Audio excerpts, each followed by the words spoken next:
Hello and welcome to this Capacity Copyright Training episode number 16. This episode we look at Capacity's top 10 emergency rules. So if you look at any industry or profession, you'll start to see some industry specific jargon and also some commonly held beliefs regarding that particular trade or profession. Well, emergency management is no different. That's why this month we're going to run through Capacity's top 10 rules regarding emergency management. Many of you may be familiar with some of these rules, but this is the first time that the top 10 have been presented together for your consideration. In order to keep this month's training short, I'm going to try and explain each rule in 30 seconds or less. So, let's get cracking. Rule 1. Emergencies are never convenient and seldom happen when you're ready. Deal with it. This one stems from the amount of complaints I get, and also I know the abuse that you wardens are subjected to regarding an alarm activation or even having to evacuate. We've all heard it. I'm too busy for this. I've got a meeting. I'm on a conference call. Blah blah blah blah blah. Let's face it, if we could predict or even schedule emergencies, wouldn't life be a breeze? But we can't. So really, the outcome for this rule is deal with it. Rule 2. Not every emergency is a fire. Unfortunately, to the uninterested or the uninitiated, the building's emergency warning system is still referred to as the fire alarm. Consequently, if it activates and people can't smell smoke or see flames, they fail to react. That's dangerous nowadays when we consider that we use the alarm system for many more types of emergencies than just fire. Wardens, you should repeat Rule 2 to your colleagues like a broken record. Rule 3. Do what you can with what you've got right here, right now. Basically, this refers to you will never have all the resources you want just when you want it. Accept that as a fact and get on with it. Rule 4. If it's stupid but it works, it isn't stupid.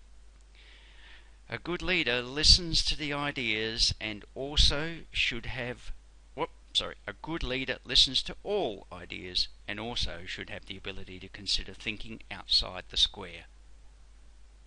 Sometimes the best ideas sound a little strange at first, but if the idea works, then what's the problem? Rule 5.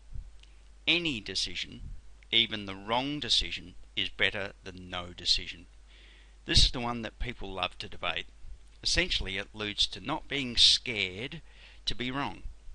In fact, it encourages us to fail fast and now, with the additional data or knowledge, adjust our plan accordingly.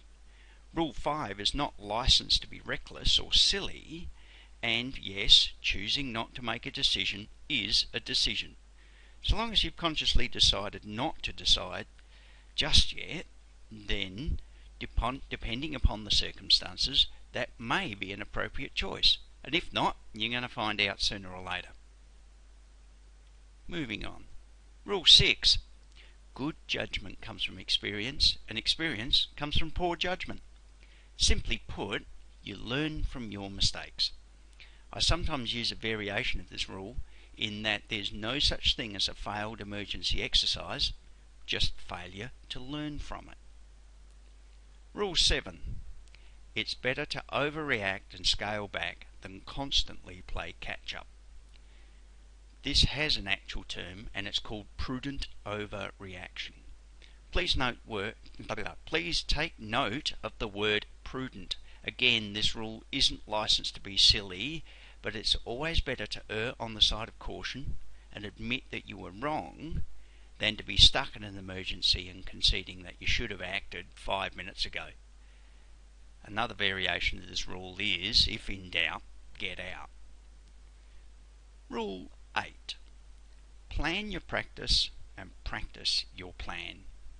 The only way you'll really know if you know what to do is to do it. This really is the transition from knowing to knowing how. Rather than simply getting an annual emergency exercise out of the way or over and done with, think about what you want to test and devise an exercise to test it. remember Rule 6. Rule 9. The only plan that works is the plan that people do. So, is your plan achievable? And even more important, do people know what it is? An emergency plan may be the most comprehensive plan in the world, but if the people expected to carry it out don't know about it, then really your plan is nothing more than a writing on a piece of paper.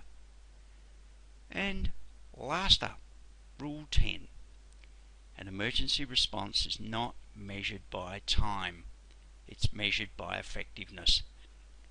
Let's face it, it's better to evacuate everyone safely in 10 minutes than evacuate in 6 minutes but 3 people fall in the stairs and injure themselves. Time is a factor, but not the only factor that indicates success. Well, there you go. Fast, furious, and succinct. That sees us out of another coffee break training. Don't forget that if you're not a subscriber, you can subscribe on our website at capacity-building.com.au. And if there's a topic you want to hear more about, email us at info@capacity-building.com.au, or even join us on Google+. There's plenty of ways for you to tell us what help you need or what interests you. My name's Russell Boone. Until next time, stay safe.